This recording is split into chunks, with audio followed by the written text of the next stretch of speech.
Fala galerinha ligada no canal, beleza? Meu nome é Fernando, este é mais um Zona Mista. E depois de um tempo afastado das atividades, a gente está de volta para falar de seleção brasileira. E esse afastado se dá por alguns motivos como data FIFA, estudos e principalmente um estudo mais sobre o que eu pretendo fazer do canal daqui para frente, tá? Pretendo mudar algumas roupagens, algumas ponderações e principalmente o modo como o trabalho vem sendo trazido para vocês, tá? Talvez algo mais curto, talvez algo mais dinâmico para não ficar tão maçante, tão cansativo para cada um de vocês. Mas não é sobre isso, isso eu quero deixar mais para frente para ir mostrando um pouco de cada vez as mudanças que virão posteriormente. Hoje a gente vai falar de Brasil, tá? E vamos falar da vergonha que foi a seleção brasileira. E quando eu digo vergonha, eu não quero me referir ao jogo de ontem. Ontem o Brasil enfrentou a Bolívia em uma condição completamente fora, uma condição completamente anômala, tá? Quem acompanha a seleção brasileira, e quando eu digo acompanha, acompanhar desde meados dos anos 80, 90, sabe que a seleção brasileira sempre jogou na altitude de La Paz, tá? Para quem não sabe, a altitude de La Paz tem 3.600 metros, são 3,6 km acima do nível do mar. Para efeitos de comparação, a seleção que joga em São Paulo, seja no Morumbi, seja na Neoquímica Arena, em qualquer estádio, ela está jogando a 800 metros do nível do mar. Quanto mais alto, menos ar, mais difícil fica. A seleção da Bolívia levou as eliminatórias para El Alto. El Alto fica a 4.150 metros de altitude. A gente está falando de mais de 4 quilômetros de altitude. E dos 20 pontos que a Bolívia fez para ir à repescagem da Copa do Mundo, 17 pontos foram feitos em El Alto. Então, eles pegaram, levaram para o mais alto possível, que é onde eles costumam jogar, mais até do que La Paz, e fizeram o jogo da vida. A seleção brasileira, antes de falar do ciclo, eu nem vou falar do jogo, tá? Não dá pra gente sair falando muito do jogo, porque a seleção brasileira entrou com o time reserva. A seleção brasileira já estava classificada. A seleção brasileira não ia perder a vaga. A seleção brasileira tanto faz como tanto fez. Mesmo o Ancelotti falando que o jogo de ontem não era para jogar, era para ganhar. Para a Bolívia, sim, o jogo de ontem não era para jogar, era para ganhar. A Bolívia fez tudo o que poderia ter feito, porque era o jogo que fez com que eles voltassem para uma Copa do Mundo. 32 anos depois. 32 anos depois, né? De 94 para 2026. Então, foi século passado que os caras foram para uma Copa do Mundo. E você via que no final do jogo o Alisson ainda fez uma baita defesa. O Brasil tentou um pouco de posse de bola, teve até mais posse de bola, né? Vou deixar aqui os números para vocês. O Brasil, se eu não me engano, teve 58%. A Bolívia teve 42%. O Brasil ficou mais tempo com a bola, automaticamente trocou mais passes. A Bolívia chutou mais a gol, teve mais chutes a gol. O Alisson fez 9 defesas além do gol sofrido. Se eu não me engano, o Brasil chuta 3 vezes ao gol da Bolívia. Então, era um Brasil que ia sofrer mais. Era um Brasil que tinha muitos jogadores que não eram habituados, não eram acostumados a jogar na altitude. E principalmente na altitude de El Alto. Para a Bolívia, foi o jogo que valeu a história. Tá? Ela brigava com a Venezuela passo a passo ali. Agora, saindo do jogo e visitando a questão histórica, com perdão da palavra, o ciclo de 2026 do Brasil foi uma merda. Uma porcaria, tá? Foi uma porcaria. Por quê? O ciclo já começa com o Tite falando no final da Copa que no ano seguinte não ia renovar o seu vínculo com a seleção. O Edinaldo, o menino Ed, já sabia disso. Vê se o Edinaldo foi atrás de alguém. O Edinaldo não foi. O Edinaldo deixou o Ramon. Quando o Edinaldo viu que o Ramon não dava conta, porque o Ramon não tinha preparo, aí o Edinaldo foi atrás de quem? Do Diniz. E ele fez a cagada de ir atrás do Diniz no ano mais importante da história do Fluminense, que era o ano que o Fluminense estava numa Libertadores e que o Fluminense, ao longo do que ia passando, tinha chance de ser campeão. Então o Diniz teve que, literalmente, equilibrar os copos na balança de CBF, Fluminense, CBF, Fluminense. O Fluminense até cai na Copa do Brasil um pouco antes do que eu imaginei que poderia cair. Na Libertadores foi seguindo. E nesse momento, a seleção pegou Uruguai, Colômbia e Argentina. Tomou pau dos 3. Tomou pancada dos 3. Depois, não contente com tudo isso, menino Ed trouxe quem? Dorival Júnior.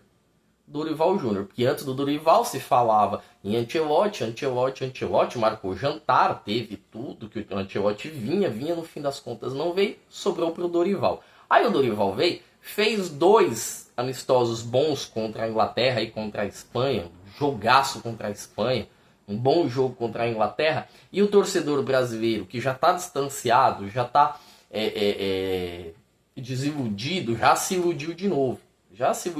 Opa, pegamos a Inglaterra, pegamos a Espanha. Seleções que estavam à frente do Brasil naquele momento. E aí se ficou numa coisa. Opa, é um jogo só, é uma coisa só. E se ficou naquele cenário, naquela ilusão de que as coisas iriam andar. E não andaram. O Dorival, ele chega na Copa América, ele termina muito mal a Copa América. Ele vai muito mal na Copa América. Ele é eliminado da Copa América pelo Uruguai. Ele não vai bem. Ele, se eu não me engano, ele ganhou um dos 4 jogos que ele fez. Ele fez 5 jogos. Né? Ele pegou os 3 da fase de grupos. Ele passa das fases de grupos. Não vai tão bem passando nas fases de grupos. Se eu não me engano, ele ganha. O jogo de oitavas de final. Quartas de final contra o Uruguai, ele empata. E o Uruguai tira o Brasil nos pênaltis. E aí, era o momento de saída do Dorival depois da Copa América. E não aconteceu.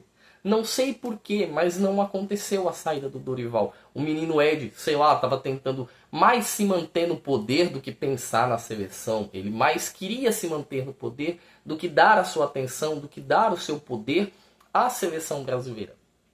E aí você vê que a seleção estava largada, estava abandonada, estava às traças. E não tinha um grupo. Muita gente reclamava do Tite, mas existia uma diferença da seleção do Tite que eu vou falar um pouquinho mais pra frente. Tá?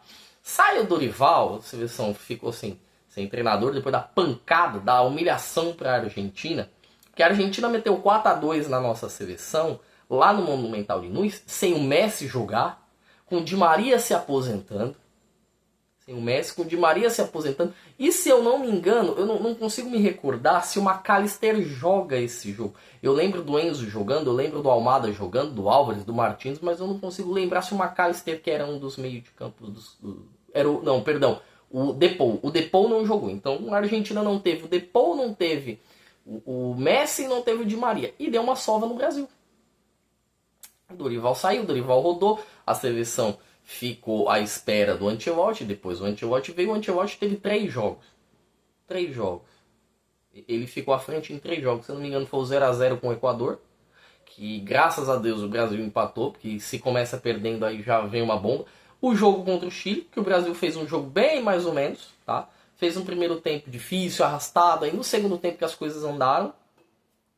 E se termina 1-0 pro Brasil em cima do Chile, o Brasil jogando aqui, uma das piores, se não a pior geração, a pior safra da geração do Chile, aí a coisa ia feder. E aí, já classificado, com a ideia, com a vida do Brasil já resolvida, não tinha o que fazer. O Ancelotti pegou, até utilizou, né, aquele papo dele que era jogo que não era para jogar, que era jogo para ganhar, mas aí foi e colocou o time B para jogar em El Alto. Quem jogou o jogo da vida foi a Bolívia.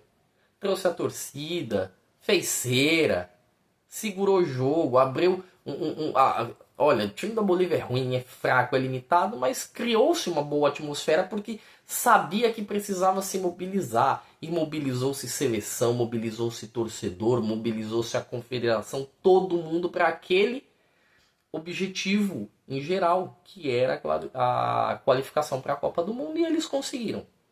Eu vou deixar aqui para vocês a classificação das eliminatórias. A Argentina reinou, ficou com 38 pontos, ficou 10 pontos à frente do Brasil. O Equador terminou com 29, era para ter terminado com 32, não fosse a escalação irregular no ciclo da Copa passada. Tá? Para quem não lembra, o Equador ele escalou um lateral de maneira incorreta e aí sobrou dele perder os pontos. Falou-se até em tirar o Equador daquela Copa, o que não aconteceu.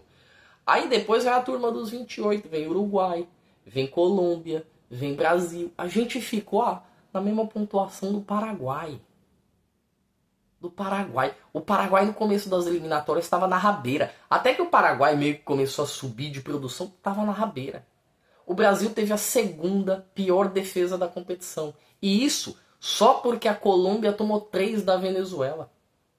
Se a Colômbia tivesse tomado 2 da Venezuela, tivesse ficado 6-2 o jogo da Colômbia, a gente teria a pior defesa das eliminatórias. A gente teve a pior campanha da história das eliminatórias. A pior campanha.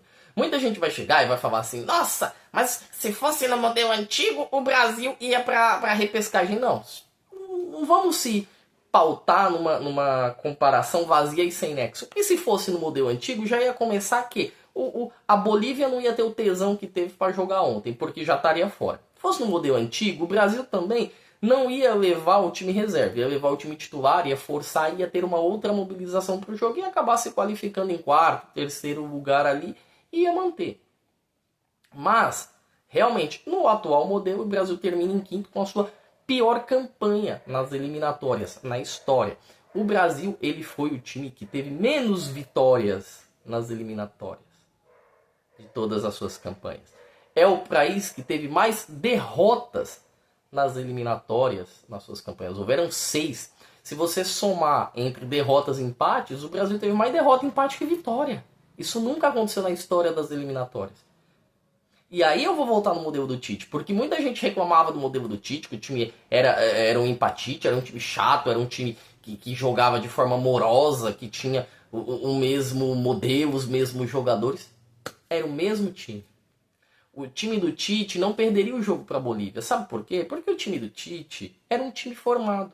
Você poderia até não gostar como o time do Tite jogava. Mas você tem que reconhecer que o time do Tite jogava de uma forma prolixa. Que você conseguia enxergar. Existia um sistema de jogo, existia um esquema de jogo, você sabia onde cada jogador ia estar, você sabia quem eram os jogadores, quem era o técnico e tudo por aí vai. Um time do Ancelotti, e já digo, o Ancelotti tem culpa zero, porque ele acabou de chegar. Ele chegou agora, não tem nem o que fazer. Não tem culpa nenhuma, mas não tem um time, é um catado. A gente não sabe quem é o lateral direito da seleção. A gente não sabe quem é o lateral esquerdo da seleção. A gente ainda não tem nossa certeza sobre o ataque da seleção. E a notícia boa é que acabou as eliminatórias. Acabou. Essa é a grande notícia.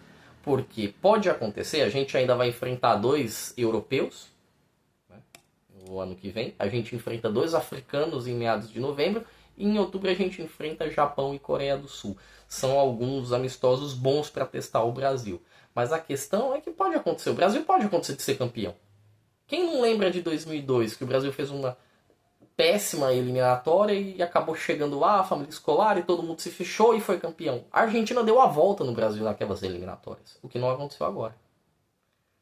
Bom, pra gente encerrar o vídeo, que eu falei que não iria me alongar, que fica pro Ancelotti, e principalmente pro menino Samir Chowdhury, né, um novo comportamento e boas mudanças para ter o foco que o Edinaldo não teve nesse ciclo. Porque a seleção brasileira tem espaço para evoluir e tentar chegar longe. Hoje, o Brasil está tomando a volta da Espanha, ele está tomando a volta da Argentina, ele está tomando a volta de Portugal. Dessas 3, o Brasil toma a volta. Da França ainda não está tomando a volta, porque a França está desgastada. Mas se a França jogar o que ela sabe, o Brasil também toma a volta. E se a Inglaterra jogar o que ela sabe, mesmo estando desgastada, o Brasil toma a volta. Mas eu quero ver o que vai acontecer nesse final de ciclo, nesses 6 meses que o Ancelotti vai ter para trabalhar em cima disso. Estou contando daqui até março. Deixa os seus comentários, me diga o que você achou. Diga o que tem que melhorar, o que você acha que precisa melhorar, porque de fiasco, gente, tamo cheio. De vergonha, tamo cheio. No mais, curta, comente, compartilhe o canal. Você que não é inscrito, se inscreva, nos dê essa possibilidade de conhecer o nosso trabalho, tá bom? Por hoje, galera, eu me despeço. Tchau!